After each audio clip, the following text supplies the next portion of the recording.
Sa isang liblib na baryo sa bayan ng San Isidro, nakatira ang isang dalagang nagngangalang Clarita.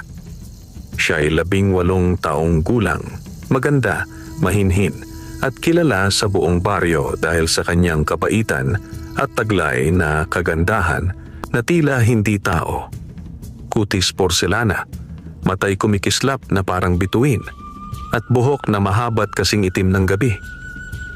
Lumaki si Clarita sa piling ng kanyang inang si Aling Rosa, isang byuda at manggagamot ng mga karaniwang sakit ng mga taga-baryo. Madalas ay tumutulong si Clarita sa panggagamot ng ina. Nag-aabot ng mga halamang gamot, nagtitimpla ng mga ugat at dahon, at minsan ay nag-aalaga ng mga batang nilalagnat. Dahil dito, siya ay minahal ng mga taga-baryo at itinuring na anghel ng San Isidro.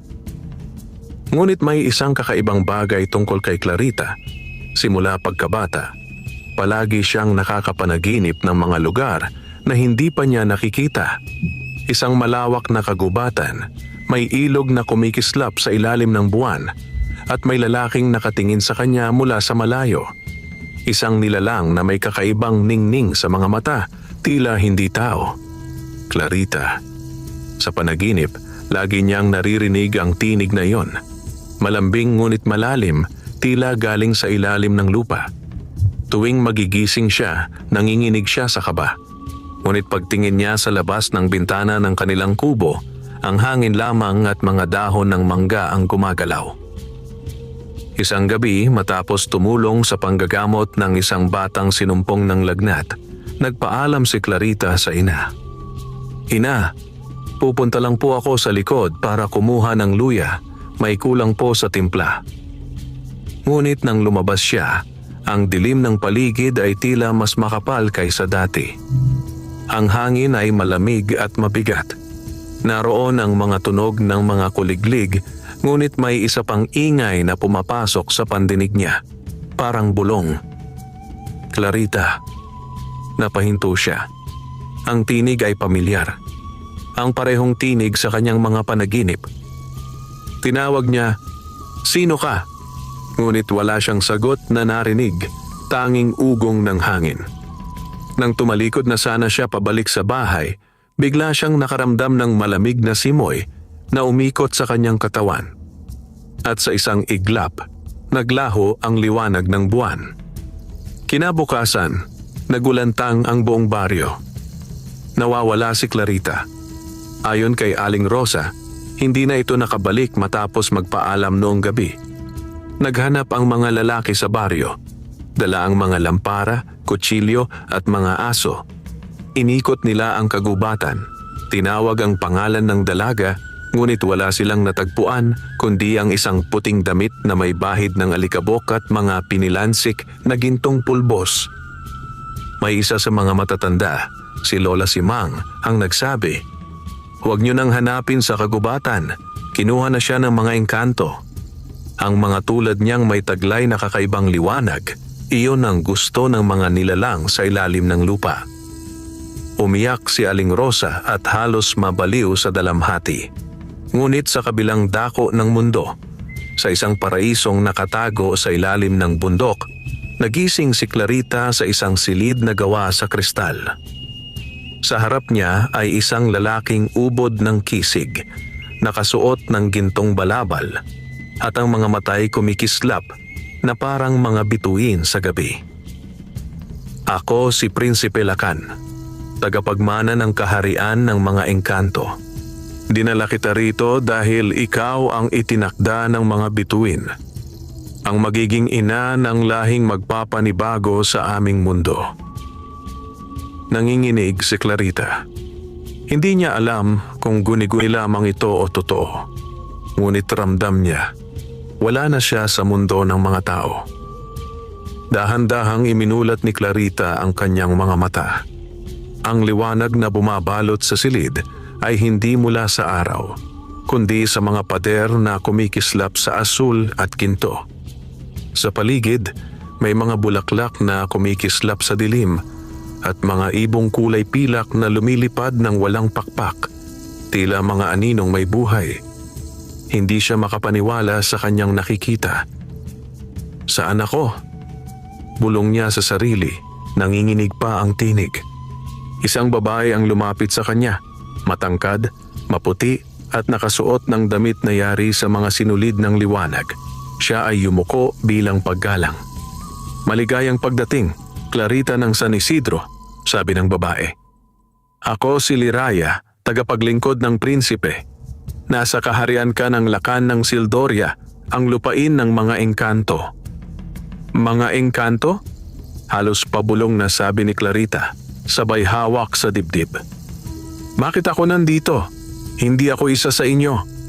Ngunit bago pa siya makapagtanong pa, bumukas ang malalaking pinto ng silid at pumasok ang lalaking nakita niya kanina, ang engkantong nagsabing siya si Prinsipe Lakan. Ang kanyang anyo ay higit pa sa ganda ng tao. Ang kanyang balat ay tila yari sa pinong ginto. Ang kanyang buhok ay kumikislap na parang sinag ng araw at ang mga mata ay asul na maladagat. Sa bawat hakbang niya, sumasabay ang himig ng mga ibong hindi nakikita. Clarita, sabi ni Lakan sa malambing na tinig, ikaw ay hindi basta-basta. Pinili ka ng aming mga diwata ng tadhana. Sa loob ng daan-daang taon, naghahanap kami ng babaeng mortal na may dalisay na puso, ang tanging maaaring magluwal ng bagong lahi ng mga engkanto. Napalunok si Clarita. Anak, anong ibig mong sabihin? Ngumiti ang prinsipe, ngunit ang ngiting iyon ay may halong misteryo. Ang aming lahi ay unti-unti nang nawawala. Ang mundo ng mga tao ay patuloy na sumisira sa kalikasan, kaya humihina rin ang aming kapangyarihan.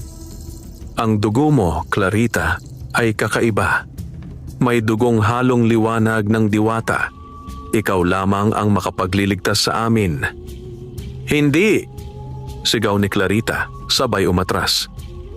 Gusto kong bumalik sa aking ina. Hindi ako magpapagamit sa inyo. Ngunit sa sandaling iyon, biglang nagdilim ang paligid. Ang mga ilaw ng kristal ay namatay at narinig niya ang isang tinig mula sa dilim. Isang boses ng matanda, malalim at malamig.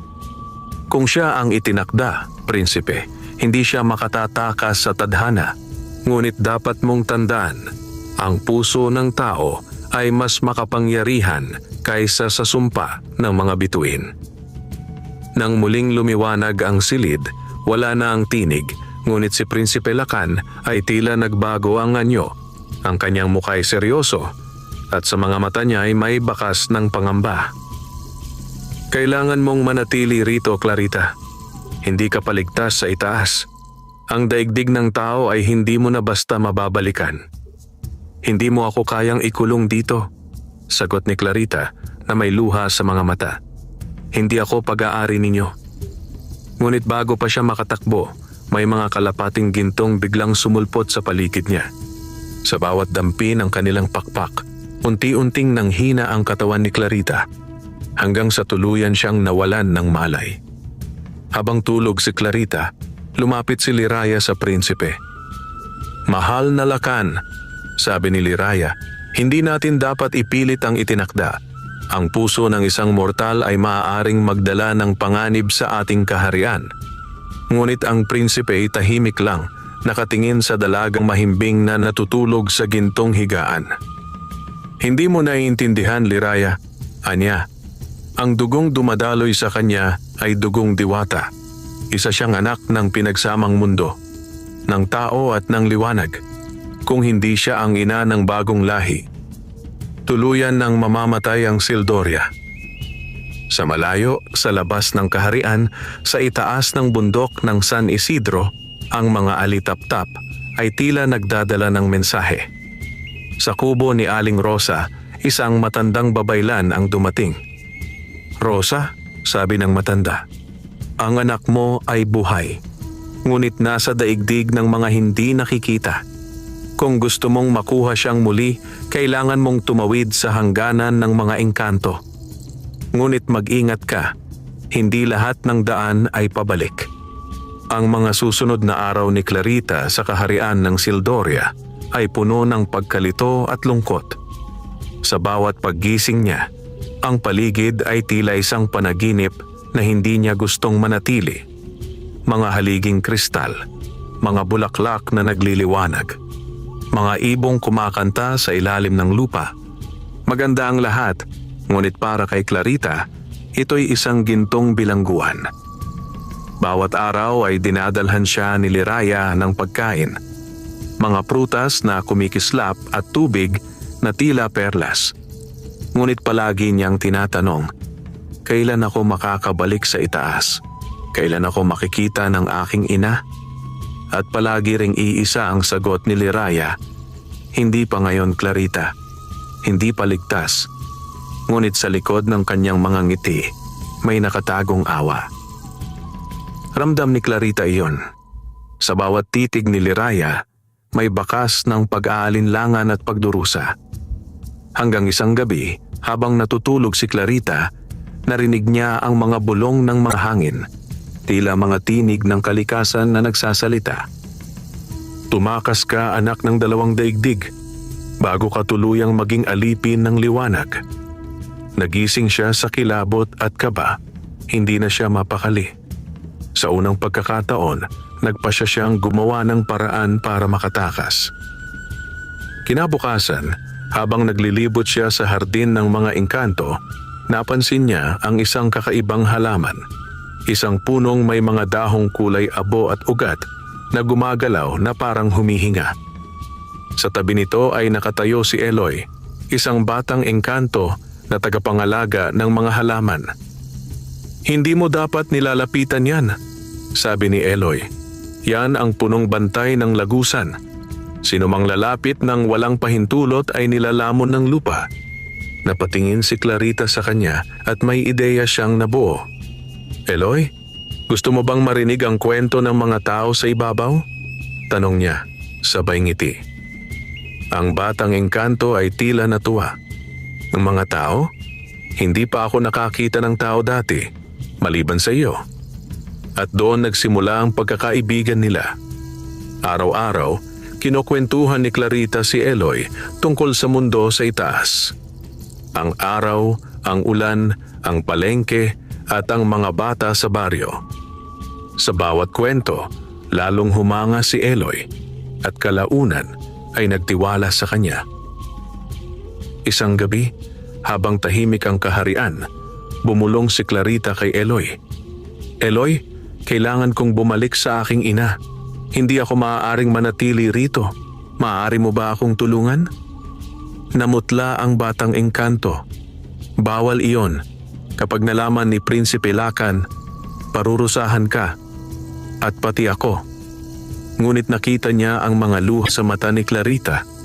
Mga luhang kumikislap sa ilalim ng liwanag ng kristal. At doon, tumango si Eloy. Sige, may daan sa likod ng punong bantay, pero kailangan nating maghintay ng 3 pag-ikot ng buwan. Kapag kumupas ang liwanag ng mga bulaklak, iyon lamang ang oras na hindi tayo makikita ng mga bantay. Sa ibabaw ng lupa, sa baryo ng San Isidro, si Aling Rosa ay halos di na kumain. Bawat gabi, nagdarasal siya sa ilalim ng punong mangga kung saan huling nakita ang anak. Clarita, anak ko, nasaan ka na? Isang gabi, habang umiiyak, nakatulog siya sa ilalim ng puno. Sa panaginip, nakita niya ang anak niyang nakatanikala sa ilalim ng kristal na bundok. Ina, tulungan mo ako. Ayaw kong manatili rito. Nagising siya na pawis na pawis. Sa tabi niya ay naroon si Lola Simang, ang matandang babaylan. Rosa, sabi ng matanda, ang mga diwata ng liwanag ay nakialam na. Kailangan mong maghanda. Kapag dumating ang tamang panahon, ikaw mismo ang tutulong sa kanya mula rito. Dumating ang 3 gabi. Ang mga ilaw ng bulaklak sa hardin ay kumupas at ang kaharian ay tahimik. Si Eloy ay nagdala ng maliit na sisidlan ng liwanag. Clarita, ito ang ilaw ng hangin. Gamitin mo ito para makita ang daan palabas. Ngunit mag-ingat, ang punong bantay ay maaaring magising. Tahimik silang lumakad. Bawat hakbang ay may bahagyang kislap ng alikabok na parang mga bituin sa lupa. Nang marating nila ang punong may kulay abo, inabot ni Eloy ang kamay ni Clarita. Isipin mo lang ang mundo sa itaas, ang tahanan mo, at bubukas ang lagusan. Ngunit bago pa niya magawa yon, biglang umuga ang lupa. Ang mga ugat ng punong bantay ay gumalaw, at mula sa dilim ay lumitaw si Prinsipe Lacan, nakasuot ng gintong balabal, at ang mga mata ay naglalagablab sa galit. "Clarita, hindi mo ako maaring iwan." Nanginig si Eloy at napatras. Ngunit si Clarita, sa unang pagkakataon ay hindi na natakot. Itinaas niya ang sisidlan ng liwanag at biglang umilaw ang paligid. Ang lupa ay nabiyak at isang liwanag ang sumilay mula sa ilalim. "Hindi mo ako pag-aari, Lacan!" sigaw niya, sabay tumalon sa lagusan ng liwanag. Ang hangin ay umikot sa kanya, ang mga tinig ng engkanto ay sumigaw, at sa huling sandali bago siya lamunin ng liwanag, narinig niya ang tinig ni Liraya. "Tumakbo ka, anak ng liwanag. Hanapin mo ang sagradong puno sa ibabaw. Doon ka makakabalik sa iyong mundo." Ang liwanag ng lagusan ay nakasisilaw, parang libo-libong araw na sabay-sabay sumabog. Sa isang iglap, naramdaman ni Clarita ang malamig na dampi ng hangin. Hindi na iyon ang malamig na hangin ng ilalim ng lupa, kundi ang sariwang simoy ng kagubatan sa ibabaw. Nang iminulat niya ang mga mata, siya ay nakahandusay sa ilalim ng isang malaking puno ng balete. Ang mga dahon ay kumikislap sa hamog ng umaga at ang mga ibon ay nagsisipag-awitan. Ngunit sa kanyang katawan, may mga bakas ng sugat at pasa, tila bunga ng mahaba at mabigat na paglalakbay. "Nasaan ako?" bulong niya, sabay hawak sa kanyang noo. Sa di kalayuan, narinig niya ang agos ng tubig. Dahan-dahan siyang tumayo, nanginginig ang tuhod at naglakad patungo sa batis.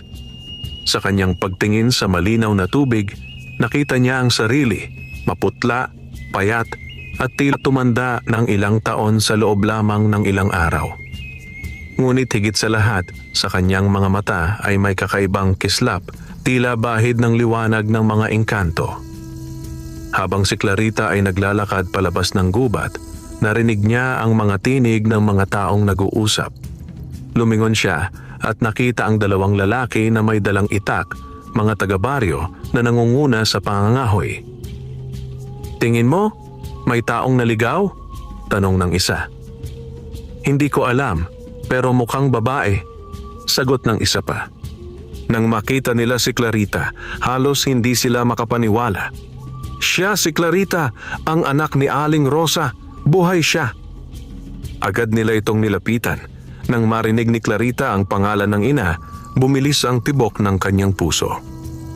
Pagdating nila sa baryo, halos buong San Isidro ang lumabas ng kanilang mga bahay. Si Aling Rosa, nang makita ang anak, ay napasigaw ng, "Anak ko, Clarita!" Nagkandahulog siya ng hawak ng mga halamang gamot at tumakbo papunta sa anak. Niyakap niya ito ng mahigpit, umiiyak at nanginginig. "Akala ko, kinuha ka na ng mga engkanto habang buhay. Salamat sa Diyos, buhay ka." Ngunit si Clarita ay tahimik lang, nakatingin sa malayo. May takot sa kanyang mga mata, parang may iniwang anino ang kaharian ng Sildoria sa kanyang kaluluwa. Makaraan ang 3 gabi, nagsimulang bumalik sa normal ang lahat. Ngunit sa tuwing sasapit ang gabi, si Clarita ay hindi makatulog. Laging may liwanag na dumaraan sa labas ng bintana, isang bughaw na aninong lumulutang sa hangin. Minsan ay tinatawag nito ang kanyang pangalan. "Clarita." Nagigising siya, pawis na pawis. Sa bawat panaginip, nakikita niya si Prinsipe Lacan. Nakatingin sa kanya mula sa dilim, may mga matang puno ng lungkot at galit. Hindi ka makatatakas sa sumpa, Clarita. Ang dugong engkanto ay dumadaloy na sa iyong sinapupunan. Nagising siya, hawak ang kanyang tiyan, hingal na hingal. Hindi niya maintindihan, ngunit sa kanyang loob, may kakaibang pintig. Tila may liwanag na kumikislap sa kanyang laman. Kinabukasan, dumating si Lola Simang sa bahay nila. Ang matanda ay may dalang buslo ng mga halamang gubat at isang sagradong bato. "Rosa, alam kong masaya kang nakabalik ang anak mo," sabi ng matanda. Ngunit hindi pa tapos ang lahat. May dala siyang kapangyarihan mula sa mundo ng mga engkanto. Tinignan niya si Clarita ng matalim. "Anak, nakaramdam ka ba ng kakaiba?" Tahimik si Clarita. Ngunit nang ibuka niya ang kamay, may bahagyang liwanag na sumilay sa kanyang palad. Parang apoy na hindi mainit, kundi malamig at marikit. Napatakip ng bibig si Aling Rosa. "Anak, ano yan?" "Hindi ko po alam," sagot ni Clarita, nanginginig. "Simula nang magising ako sa kagubatan, ganito na ako." Umiling si Lola Simang. "Hindi iyon ordinaryo. Ang liwanag na yan ay tanda ng sumpa ng Sildoria. Ang prinsipe ng mga engkanto ay naglagay ng binhi ng liwanag sa loob mo. Kung hindi ito mapuputol, balang araw ay babalikan ka nila. At ang iyong anak ay hindi magiging ganap na tao." Sa gabing iyon, nagdasal si Aling Rosa sa harap ng mga anito ng kanilang tahanan. Samantalang si Clarita ay nakaupo sa gilid ng bintana, nakatingin sa buwan. "Kung totoo man ang sinasabi nila, hindi ko hahayaang maging bihag ng mga engkanto ang aking magiging anak," bulong niya. "Ipinangako ko kay inay, babalik ako ng buo bilang tao." Ngunit sa kanyang tiyan, muling kumislot ang liwanag. At sa pagitan ng kanyang mga paghinga, narinig niya ang malambing na tinig ni Lakan. Mula sa malayo, ngunit malinaw. "Clarita, hindi mo maitatanggi ang ating ugnayan. Ang dugo ko ay dumadaloy na sa iyo, at ang ating anak ay siyang magiging tulay ng dalawang mundo." Napahawak siya sa kanyang tiyan at napaluha. Hindi niya alam kung galit, takot o awa ang nararamdaman niya. Ngunit isang bagay ang sigurado. Hindi siya papayag na diktahan ng mga engkanto ang kanyang kapalaran. Sa malayo, sa ilalim ng bundok, nagtitipo ng mga nilalang ng liwanag. Si Prinsipe Lakan, nakatingala sa ibabaw, ay nagsabing, "Maghanda kayo, kukunin ko muli ang itinakda sa akin. Hindi siya makatatakas sa ating kapalaran." At sa unang pagkakataon, muling nagningning ang buong Sildoria, hudyat ng nalalapit na muling paghaharap ng tao at engkanto. Mabilis na lumipas ang mga araw sa baryo ng San Isidro, ngunit kay Clarita, bawat gabi ay tila isang bangungot na walang katapusan. Ang mga panaginip niya ay laging puno ng liwanag, mga aninong sumasayaw sa paligid, at tinig ng mga engkanto na nagbubulong sa kanyang pandinig. Ang dugo ng liwanag ay dumadaloy sa iyo. Alagaan mo ang ipinagkaloob sa iyo. Hindi na niya maintindihan kung guni-guni lang ba o totoo ang mga naririnig niya. Hanggang isang araw, habang naglalaba sa sapa, bigla siyang nakaramdam ng pagkahilo. Ang tubig ay tila umikot, at mula sa agos ay lumitaw ang hugis ng mukha ni Prinsipe Lakan, nakangiti sa kanya. "Hindi mo kami maitatago, Clarita," sabi ng tinig mula sa ilalim ng tubig. "Ang anak natin ay bahagi ng dalawang mundo. Hindi mo siya maikukubli sa mga bituin." Napatili si Clarita at muntik ng matumba. Tumakbo siya pa uwi, hingal na hingal, hawak ang kanyang tiyan. Nang makita siya ni Aling Rosa, agad itong tumakbo. "Anak, anong nangyari sa'yo?" "Ina, may naramdaman akong kakaiba. May liwanag dito," sabay turo niya sa kanyang sinapupunan. Nagkatinginan sina Aling Rosa at Lola Simang na naroon din sa bahay. Sa kanilang mga mata ay may takot at pagkabahala. Lumipas ang ilang linggo at lumaki ang tiyan ni Clarita, ngunit kakaiba. Hindi ito karaniwang pagbubuntis. Tuwing gabi, nagliliwanag ito ng banayad na bughaw at sa tuwing tatamaan ng liwanag ng buwan, ang sinapupunan niya ay tila sumasayaw sa liwanag. Ang mga taga-baryo ay nagsimulang magbulungan. Sinapian yata si Clarita. Anak ng engkanto ang dinadala niya. Naku, baka sumpain ng buong baryo. Pinilit ni Aling Rosa na itago si Clarita sa loob ng bahay. Ngunit hindi magtatagal, kumalat ang balita hanggang sa kabilang baryo. Dumating ang isang albularyo, si Mang Orencio, isang lalaking may kakayahang makita ang mga di nakikita. Pagpasok pa lamang niya sa bahay, nanlaki ang mga mata nito. Ang lakas ng liwanag, hindi ito gawa ng tao. Ang dinadala mo, Clarita, ay nilalang na hindi dapat mamalagi sa mundo ng mga mortal. Hindi! Sigaw ni Clarita. Anak ko to. Hindi ko siya isusuko kahit kanino. Ngunit umiling si Mang Orencio. Kung hindi mo siya ipapanganak sa tamang paraan, mamamatay ka. Pati ang batang iyan. Kailangan natin ng mutya ng pagitan.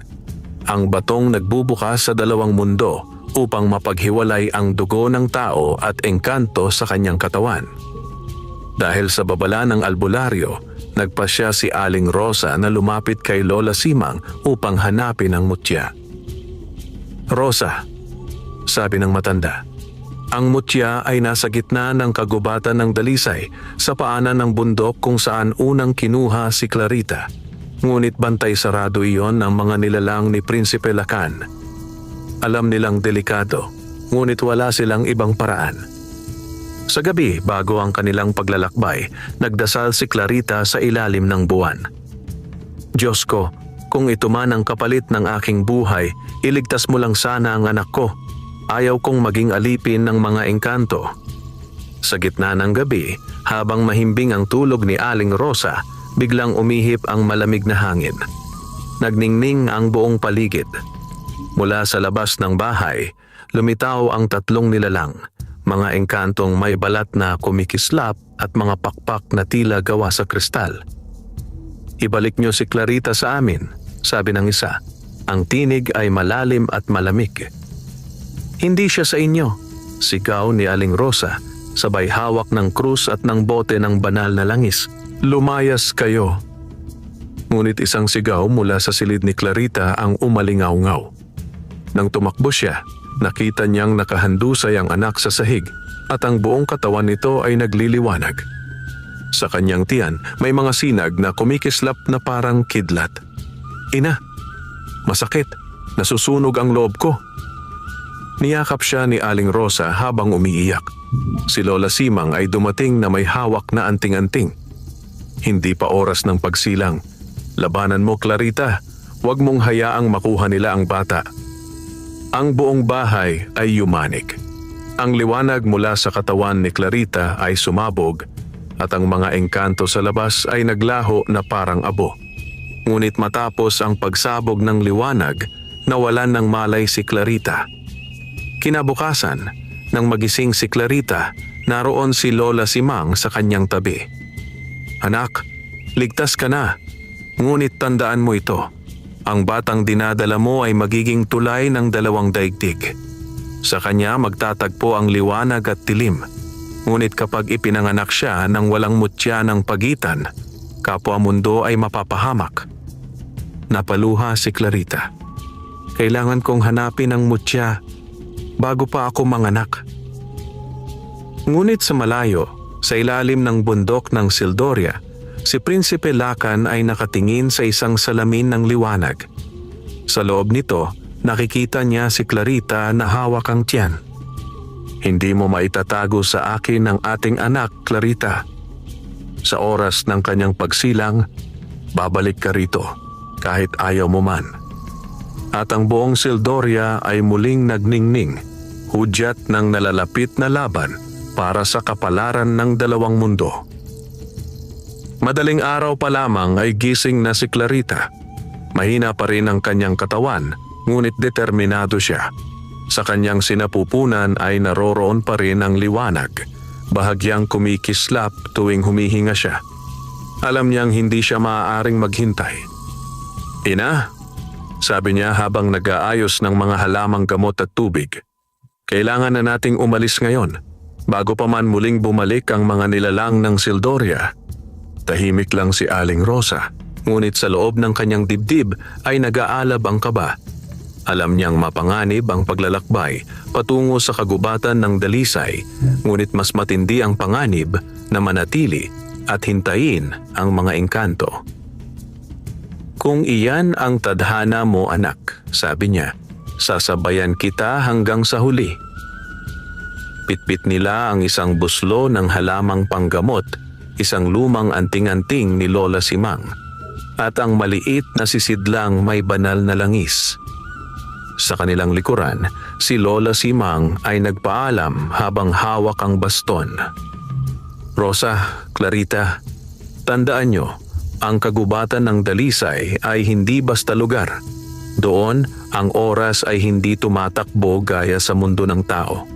Kapag naligaw kayo, maaaring hindi na kayo makabalik."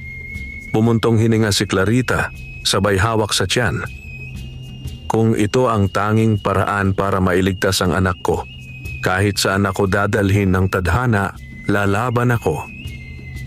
Nang makarating sila sa paanan ng bundok, sinalubong sila ng malamig na hamog at mga alitap-tap na tila mga matang nagmamasid. Sa bawat hakbang, naririnig nila ang mga tinig ng kalikasan, mga bulong ng hangin, mga tunog ng tubig na tila may sinasabi. "Ina," sabi ni Clarita, "parang may mga matang nakatingin sa atin." "Huwag kang matakot, anak," sagot ni Rosa. "Ang mga ito ay mga bantay ng kagubatan. Kung Dalisay ang hangarin mo, hindi ka nila sasaktan. Pagdating nila sa gitna ng gubat, biglang umihip ang malakas na hangin. Lumitaw ang isang nilalang mula sa mga puno, isang matandang diwata, may buhok na kasing haba ng baging at mga mata na parang tubig sa sapa." "Sino kayo, mga anak ng lupa?" tanong ng diwata. Yumuko si Clarita. "Ako po si Clarita ng San Isidro. Dumating ako upang hanapin ang mutya ng pagitan upang mailigtas ang batang aking dinadala." Tinitigan siya ng diwata. Sa kanyang mga mata ay lumitaw ang liwanag. "Ang mutya ay hindi basta nakukuha, Clarita. Kailangang mapatunayan mong kaya mong harapin ang 3 pagsubok ng hangin, tubig at apoy." Napatingin si Aling Rosa. "Mga pagsubok?" "Oo," sagot ng diwata. "Sapagkat ang mutya ay sagrado. Hindi ito ibinibigay sa sinumang mortal na wala pusong matatag." Sa unang pagsubok, dinala ng diwata si Clarita sa isang malawak na kapatagan na puno ng umiikot na alikabok. Ang hangin ay simbolo ng kalayaan. Kung hindi mo kakayanin ang bugso ng takot, lalamunin ka nito, sabi ng diwata. Agad bumugso ang malakas na hangin, parang bagyo. Tumalsik ang mga dahon at bato. Si Clarita ay napaluhod, pinoprotektahan ng tiyan. Sa kanyang pandinig, narinig niya ang tinig ni Prinsipe Lacan. "Bumalik ka na, Clarita. Hindi mo kailangang maghirap. Sa ilalim ng Sildoria, ligtas ka." Ngunit pinikit niya ang kanyang mga mata at sumigaw. "Hindi ko kailangang maging alipin ng iyong liwanag. Ang anak ko ay magiging tao." Sa sandaling iyon, tumigil ang hangin. Sa kanyang harapan, bumagsak ang isang piraso ng kristal, tanda ng tagumpay sa unang pagsubok. Pagkatapos, dinala siya ng diwata sa ilog ng salamin. Isang malinaw na tubig na may mga aninong lumalangoy sa ilalim. Upang makuha ang ikalawang bahagi ng mutya, kailangan mong harapin ang iyong mga takot. Tumingin siya sa tubig at nakita niya ang sarili. Ngunit sa loob ng refleksyon, siya ay nakatali sa mga kadena ng ginto, umiiyak sa ilalim ng kaharian ng mga engkanto. Nakita rin niya ang imahe ni Lacan, malungkot, nakatingin sa kanya. "Clarita, mahal kita. Ginawa ko ito hindi para sa sumpa, kundi para sa ating lahi." Lumuhod siya. Hinawakan ang tubig at bumulong. Kung totoo man ang iyong pag-ibig, Lakan, pakawalan mo ako. Ang tubig ay biglang lumiwanag at isang bughaw na batong mutya ang lumitaw mula sa ilalim. Hinawakan niya ito at naramdaman ang lakas ng dalisay na pag-ibig, ang uri ng pagmamahal na hindi alipin ng takot. Sa huling pagsubok, dinala siya ng diwata sa isang kuweba ng apoy. Ang paligid ay kumikislap sa pulang liwanag at ang init ay halos hindi niya matiis. Ang apoy ay simbolo ng sakripisyo. Kailangang handa kang isuko ang isang bagay na pinakamamahal mo upang makuha ang mutya. Nanginig ang mga kamay ni Clarita. Ano ang dapat kong isuko? Tanong niya. Ang sarili mong kalayaan. Tumulo ang luha niya. Alam niyang kung tatanggapin niya ito, baka hindi na siya makabalik sa mundo ng mga tao. Ngunit kung hindi, mamamatay ang kanyang anak. Kung ganoon, sabi niya, isusuko ko ang sarili kong kapalaran, basta mabuhay lang siya. Sa sandaling iyon, lumitaw ang tatlong sinag ng liwanag, hangin, tubig at apoy, at nagsanib sa kanyang mga kamay, nagiging isang kumikislap na bato, ang mutya ng pagitan. Ngunit sa sandaling iyon din, yumanig ang lupa. Sa gitna ng apoy ay lumitaw ang anyo ni Prinsipe Lakan, galit at sugatan. Hindi mo dapat ginawa iyon, Clarita. Sa oras na gamitin mo ang mutya, mawawala ka sa dalawang mundo. Ngunit hindi na siya umatras. Tinaas niya ang mutya at sumigaw. Mas mabuting mawala ako kaysa maging bihag ng kasinungalingan mo. Sumabog ang liwanag. Ang kagubatan ng dalisay ay nabalot ng kidlat at hangin at sa gitna ng lahat, bumagsak si Clarita sa bisig ng kanyang ina. Hawak ang mutya na nagliliwanag sa kanyang palad. Matapos ang matinding liwanag sa kagubatan ng dalisay, nagising si Clarita sa mga bisig ng kanyang ina. Mahina siya. Tila nauubos ang hininga, ngunit sa kanyang mga kamay ay mahigpit niyang hawak ang mutya ng pagitan. Ngayon ay tila sumisibol ng sariling liwanag. Ina! Mahinang sambit ni Clarita. Hawakan niyo po ang mutya. Kapag dumating ang oras, gamitin ninyo ito para iligtas ang aking anak. Nangilid ang luha ni Aling Rosa. Anak, huwag kang magsalita ng ganyan. Hindi mo ako iiwan. Ngunit ramdam ni Clarita ang kakaibang tibok sa kanyang sinapupunan. Malakas, parang may dalawang pusong sabay na tumitibok. Ang hangin sa paligid ay nagiba. May halimuyak ng bulaklak at ang buong kagubatan ay tila huminto. Mula sa di kalayuan, nagdilim ang paligid. Sa gitna ng usok at hangin, lumitaw ang tatlong nilalang ng Sildoria, mga sundalo ng liwanag na sumusunod kay Prinsipe Lakan. Dalhin natin siya. Ngayon ang oras ng pagsilang, sabi ng isa. Hindi! Sigaw ni Aling Rosa. Sabay itinuro ang mutya na kumikislap sa kanyang kamay. Lumayo kayo mga nilalang ng liwanag. Ang hangganan ay sagrado. Ngunit hindi sila umatras.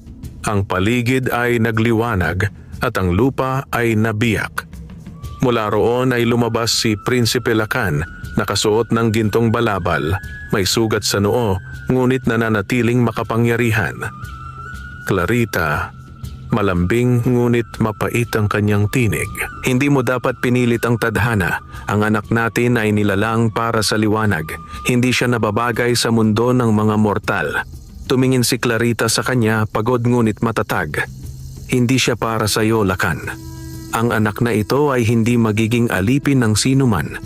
Nanginig ang lupa. Ang langit ay kumidlat at sa sandaling iyon, bumalot sa kanya ang liwanag ng mutya ng pagitan. Sa pagitan kanyang mga paghinga, nagsimula ang pagsilang. Ang paligid ay napuno ng sigaw, halakhak ng hangin at mga tinig na nagdarasal. Si Aling Rosa ay hawak-hawak ang kamay ng anak habang ang mga nilalang ng liwanag ay nagsimulang umatras. Hindi nila kayang lapitan ang liwanag na nanggagaling sa katawan ni Clarita. Matagal ang sandali, Ngunit nang matapos ang lahat, tumigil ang hangin. Sa bisig ni Clarita, naroon ang isang sanggol. Maputi, may buhok na tila sinag ng araw at mga matang asul na kumikislap kahit sa dilim. Ngunit nang tumingin siya rito, napaluha siya. Ina, siya ang aking anak. Ngunit tingnan niyo, may marka siya ng sildoria. Sa kanang kamay ng sanggol ay may gintong guhit, ang simbolo ng mga engkanto. Anak, sabi ni Aling Rosa, ang mahalaga ay buhay siya. Huwag mong katakutan ang pinagmulan niya. Ang dugo mo ang magtatanggol sa kanya. Ngunit sa paligid, naramdaman nilang hindi pa tapos ang lahat. Ang hangin ay bumigat muli at si Prinsipe Lacan ay muling nagsalita. Hindi mo maaaring itago ang bunga ng ating pagkakaisa. Sa kanya magbabalik ang balanse ng dalawang mundo. Ibabalik mo siya sa akin o kukunin ko kayong dalawa. Itinaas ni Clarita ang mutya ng pagitan. Ang liwanag nito ay tumama kay Lacan at ang paligid ay napuno ng alon ng kapangyarihan. Hindi mo siya makukuha hanggat ako'y humihinga. Ipagtatanggol ko ang anak ko. Sumabog ang liwanag sa buong kagubatan. Ang mga nilalang ng liwanag ay naglaho at si Lacan ay napaatras, tinamaan ng enerhiya ng mutya.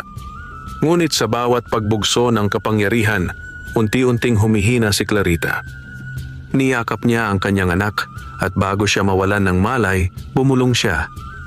Anak ko, kung hindi mo ako makakasama sa mundong ito, tandaan mo, mahal kita higit pa sa liwanag o dilim. Nang magising si Aling Rosa, nakahandusay sa lupa si Clarita, mahimbing, tila natutulog. Sa tabi niya, nakahimlay ang sanggol na umiiyak, ngunit ligtas. Sa kanyang dibdib ay ang mutya ng pagitan. Ngayon ay kupas na, wala ng liwanag. Anak, Clarita. Nanginginig na tawag ni Rosa, sabay yakap sa katawan ng anak.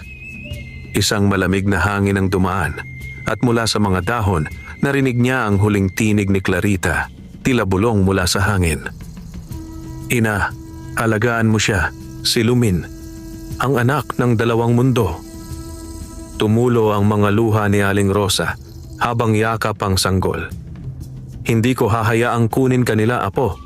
Sa dugo ng iyong ina, mabubuhay ka bilang tao. Sa ilalim ng bundok ng Sildoria, si Prinsipe Lacan ay nakaluhod sa harap ng trono ng liwanag, sugatan at nanghihina. Ang kanyang mga sundalo ay tahimik. Hindi ko siya nakuha, bulong niya. Ngunit ang ating anak ay nabuhay. Balang araw, magbabalik siya rito, dala ang liwanag ng mortal at engkanto. Mula sa anino, lumitaw si Liraya. Mahal na Lacan, sabi niya, ang ginawa ni Clarita ay sakripisyong wala pang mortal na nagawa. Baka ito ang daan upang magkaisa muli ang dalawang mundo. Ngunit ang prinsipe ay tumingin sa itaas at sa kanyang mga mata ay may luha. Kung iyon ang kapalaran, hihintayin ko ang araw ng kanyang pagbabalik. Ngunit hanggat may liwanag sa Sildoria, hindi ko siya makakalimutan.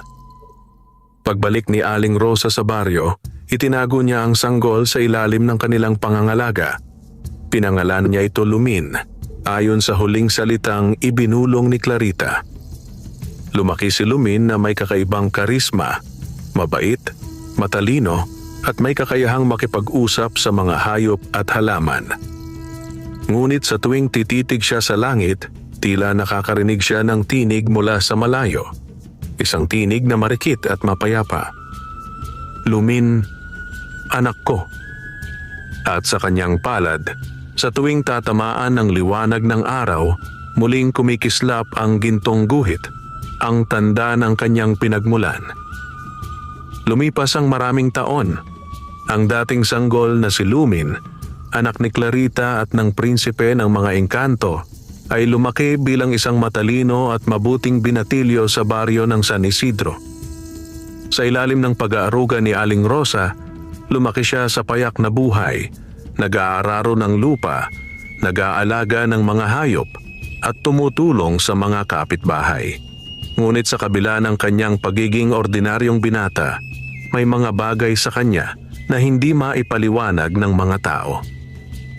Tuwing sasapit ang gabi, kaya niyang magpaamo ng mga ligaw na hayop. Ang mga ibon ay bumababa sa kanyang balikat at ang mga bulaklak ay kusang sumisibol saan man siya maglakad. Minsan, kapag nagagalit siya, umiihip ang malakas na hangin. At sa tuwing nalulungkot siya, biglang nagkakaroon ng ambon kahit maaraw ang langit. Lumin, madalas nasabi ni Aling Rosa, ang mga kapangyarihan mo ay regalo ng iyong ina. Gamitin mo lang ito sa kabutihan, anak. Hindi lubos na nauunawaan ni Lumin ang ibig sabihin nito.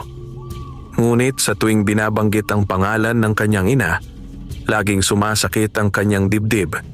Parang may puwang sa kanyang puso na hinahanap ang hindi niya alam. Habang lumalaki si Lumin, nagsimulang kumalat ang mga usapan sa baryo. May mga magsasakang nagsasabing nakakita sila ng mga aninong nagliliwanag sa bukirin tuwing gabi. May mga punong bigla raw sumasabog sa liwanag at mga taong nakaririnig ng mga himig mula sa hangin.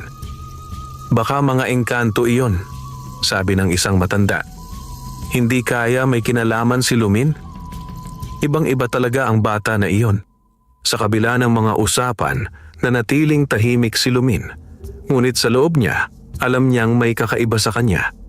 Minsan, sa kanyang pagtulog, nananaginip siya ng isang kaharian sa ilalim ng lupa, mga palasyo ng kristal, mga nilalang ng liwanag, at isang lalaking nakatingin sa kanya na tila malungkot. Lumin, laging tawag ng lalaki sa kanyang panaginip. Anak ko, panahon na upang malaman mo ang iyong pinagmulan. Tuwing magigising siya, pawis na pawis siya at humahabol ng hininga.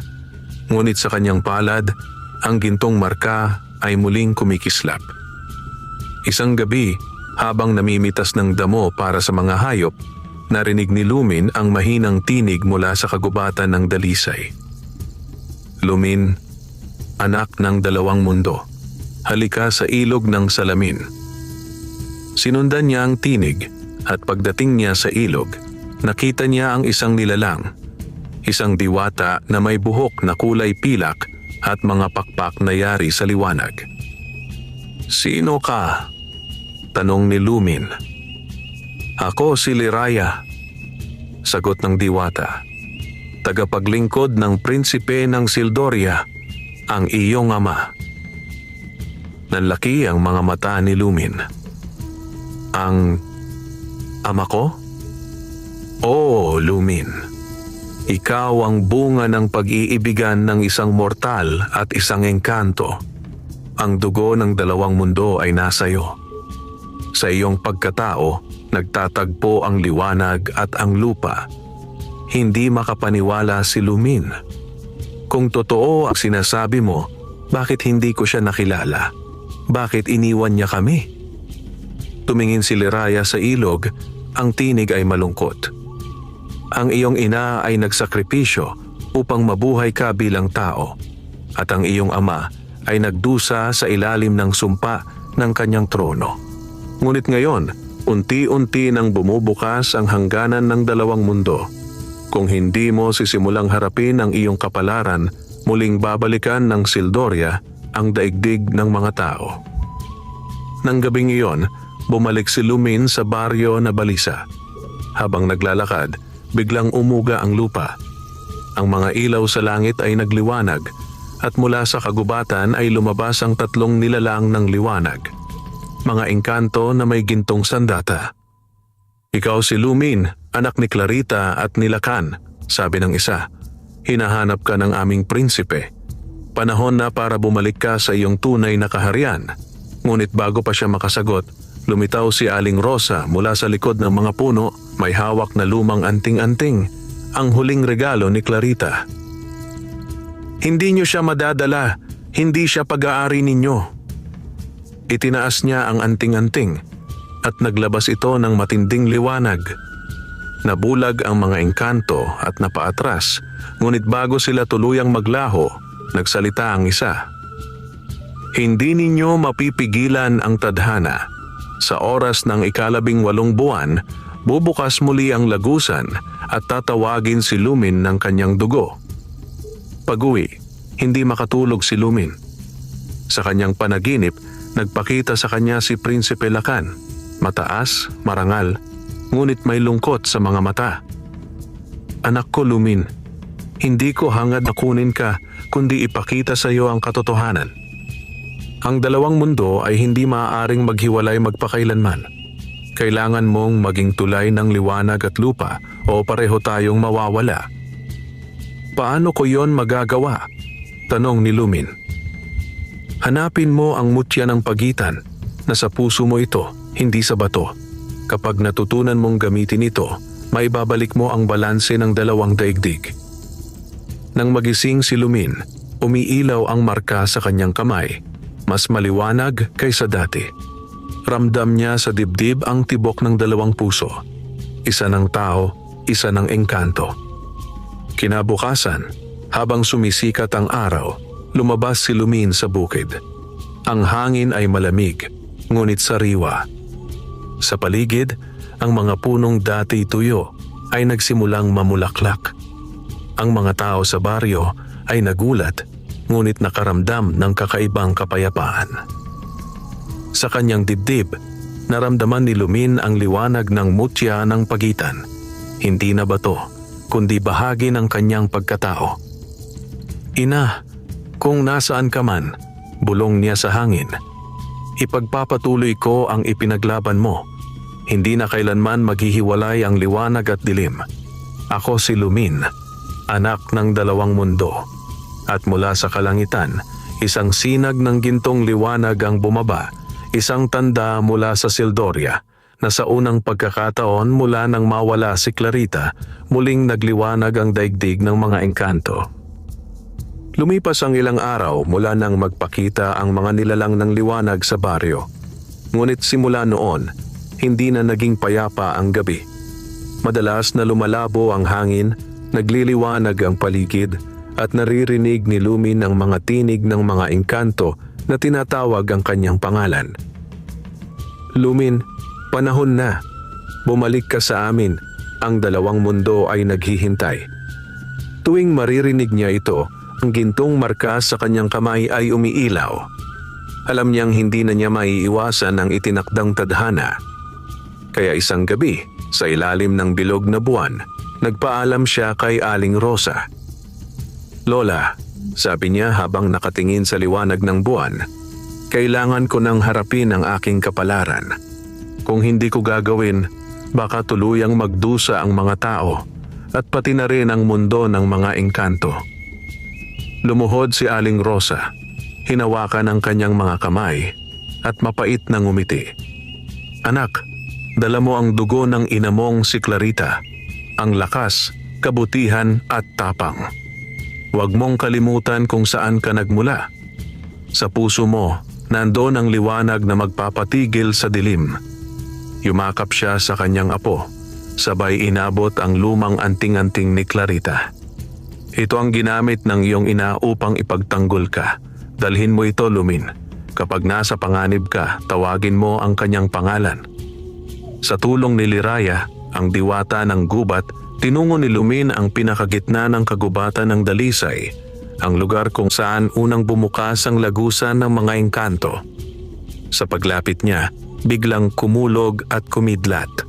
Ang mga dahon ay umikot sa ere, at sa gitna ng lupa ay lumitaw ang isang umiikot na bilog ng liwanag.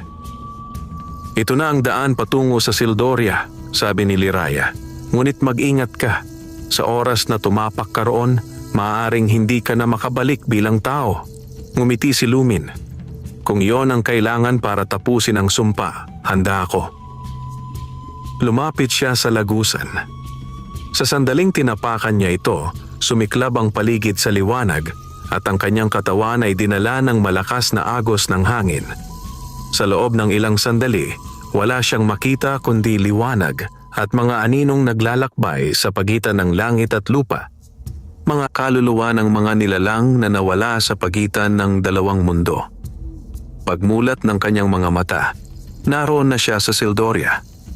Ang Sildoria ay higit pa sa anumang naisip ni Lumin. Ang mga bundok ay gawa sa kristal, ang mga ilog ay ginto, at ang mga ulap ay kumikislap na parang pilak.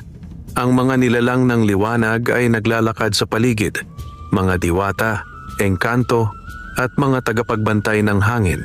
Ngunit nang makita siya, nagulat sila. Isang mortal!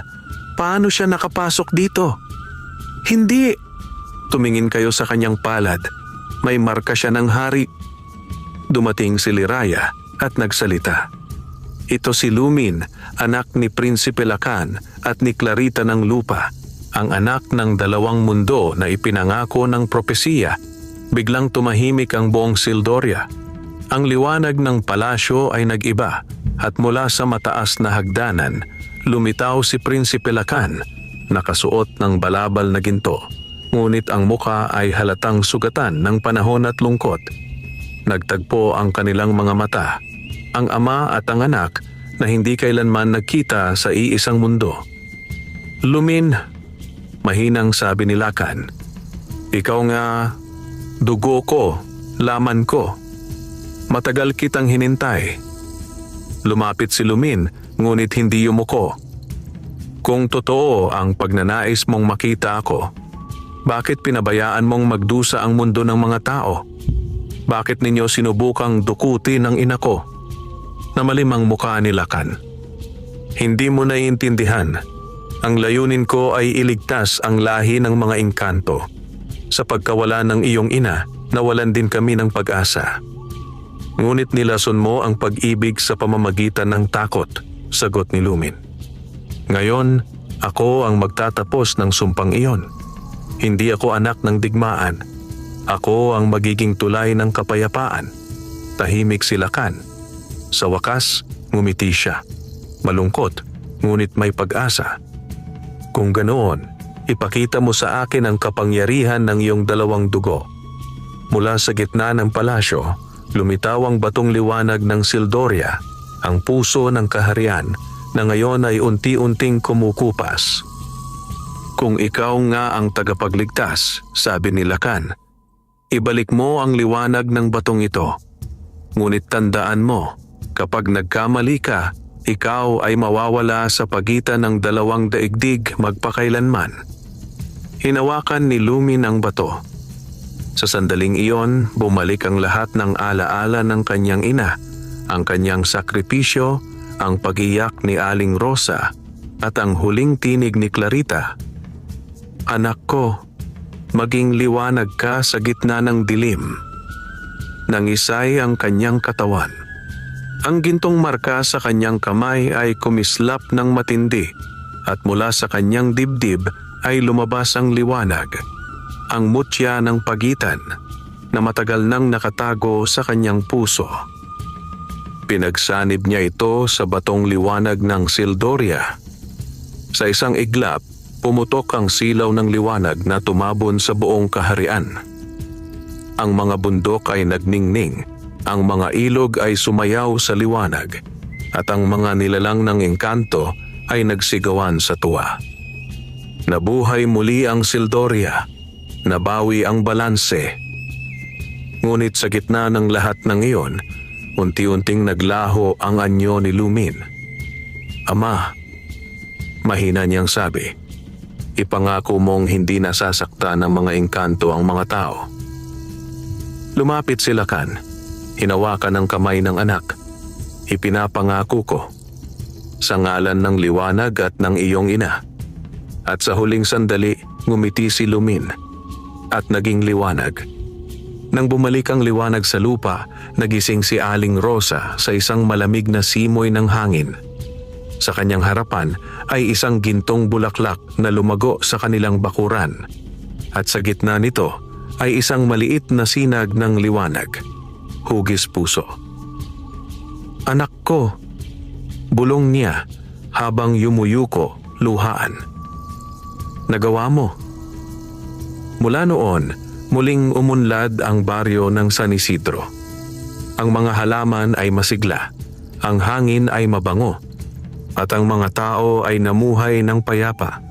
Wala nang nangyaring pagkidnap o pagkawala.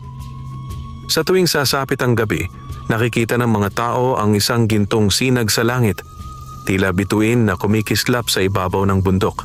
Sabi nila, iyon daw si Lumin, ang anak ng dalawang mundo na nagbabantay sa kanila mula sa itaas. Tahimik na dumaloy ang mga taon sa baryo ng San Isidro at sa paglipas ng panahon, ang kwento ni Clarita at ng kanyang anak na si Lumin ay naging alamat, isang kasaysayan ng pag-ibig, sakripisyo at pag-asa. Ngunit sa puso ni Aling Rosa, ito ay hindi lamang alamat. Ito ay alaala ng dugo at luha na kaniyang nasaksihan mismo. Tuwing gabi, umuupo siya sa ilalim ng lumang punong mangga kung saan unang nawala si Clarita. Sa tabi ng puno, tumubo ang isang gintong bulaklak, ang parehong bulaklak na lumitaw noong huling gabi ng liwanag. Sa bawat paghipo niya rito, nararamdaman niya ang init, parang yakap ng anak at apo na sabay na nagbabantay mula sa langit. Clarita, Lumin, bulong niya habang pinupunasan ng luha. Ang inyong pag-ibig ang nagligtas sa dalawang daigdig. Sa bawat hinga ng hangin, naririnig ko pa rin kayo. Simula nang mawala si Lumin, tuluyang nagbago ang ugnayan ng mga tao at ng mga engkanto. Wala nang mga dukutan, wala nang sumpa o pagkakasakit na galing sa mga nilalang ng ilalim. Sa halip, ang mga magsasaka ay nagsimulang magdasal bago mag-ani, hindi lamang sa Diyos, kundi sa mga espiritu ng kalikasan. Sinasabing tuwing tagani, may mga alitap-tap na bumababa sa mga palayan, nagiging gintong liwanag at lumilipad patungo sa bundok. Sabi ng matatanda, iyon daw ang mga tagapagbantay ni Lumin, mga nilalang ng liwanag na inatasan niyang protektahan ang mga tao.